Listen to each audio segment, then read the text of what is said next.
नमस्कार, राम राम किसान साथियों। कृषि सौभाग्य ऑनलाइन प्लेटफॉर्म पर आपका हार्दिक स्वागत है।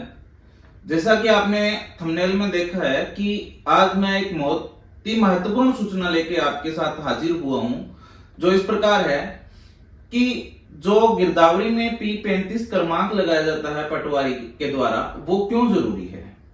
देखिए, ये जो गिरदावरी की ऑनलाइन नकल निकाली जाती है वो प्रपत्र संख्या 13 है, क्रमांक संख्या 13 है।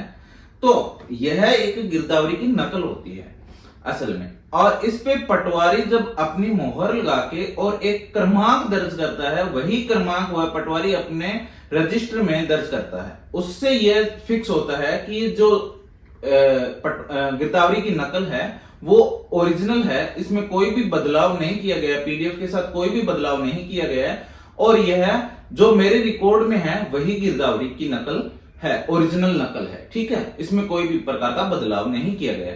इसलिए यदि ये P35 क्रमांक अपने यदि दर्ज करवा के उसके बाद में यदि अपने राजफेड के लिए जो सरसों और चने के टोकन हैं वो कटवाते हैं, P35 दर्ज है फिर कटवाते हैं, तो ये अपनी श्योरिटी होती है कि कल को सरसों की तुलाई के समय कोई दिक्कत नहीं आएगी। पेमेंट आने में सरकार के द्वारा जो पेमेंट का भुगतान किया जाता है अपने खाते के अंदर, जो धन आधार कार्ड से लिंक है उस खाते के अंदर भुगतान किया जाता है, उसमें कोई प्रकार की दिक्कत नहीं आएगी, तुलाई में कोई दिक्कत नहीं आएगी, तो किसान को कोई भी आगे दिक्कत नहीं आएगी। यदि यह दर्ज नहीं होता है तो कल को यह समस्या बन सकती है। जैसे कुछ राजस्थान के कुछ क्षेत्रों में पीछे ओटीपी के साथ या P35 क्रमांक दर्ज नहीं किया गया था, जमाबंदी पर तुलती थी ये सरसों जो या चना अपने जमाबंदी के हिसाब से तोला जाता था। तो कुछ जो व्यापारी लोग होते हैं उन्होंने, जैसे मेरे जमीन नहीं है फिर भी मेरे खाते के अंदर, मेरे जन आधार कार्ड के अंदर इन्होंने सरसों की तुलाई करवा दी थी, तो वो पेमेंट रुक गया था। ये पेमेंट अभी तक होल्ड पे है, जो लीगल किसान था उसी का होल्ड पे है। यदि अब एक सबसे बड़ा सवाल आता है कि किसी व्यक्ति ने यदि गिरदावरी की नकल बिना P35 क्रमांक दर्ज करवाए अपलोड कर दी है और उन्होंने टोकन प्राप्त कर लिया, तो वो अब इस स्थिति में क्या करें।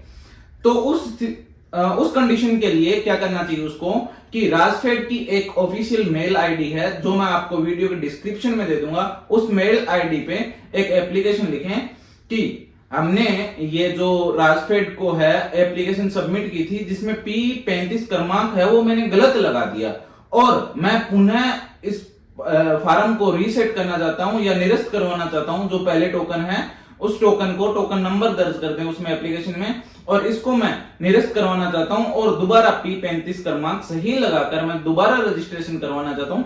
इस प्रकार की एक आप एप्लीकेशन राजफेड को लिखें और उसकी फोटो खींचें, और जो आपको टोकन प्राप्त हुआ है उसकी एक फोटो खींचें और जो नीचे दी गई मेल आईडी है उस पर मेल करके और राजफेड को सूचित कर दें कि ये हम टोकन निरस्त करवाना चाहते हैं, जिससे राजफेड आपका टोकन निरस्त कर देगी और आप दोबारा अप्लाई कर सकते हैं। यदि फिर भी आपको कोई समस्या आती है तो आप, मेरा नंबर दिया गया स्क्रीन पे, उस नंबर पे कॉल करके आप मुझसे संपर्क कर सकते हैं।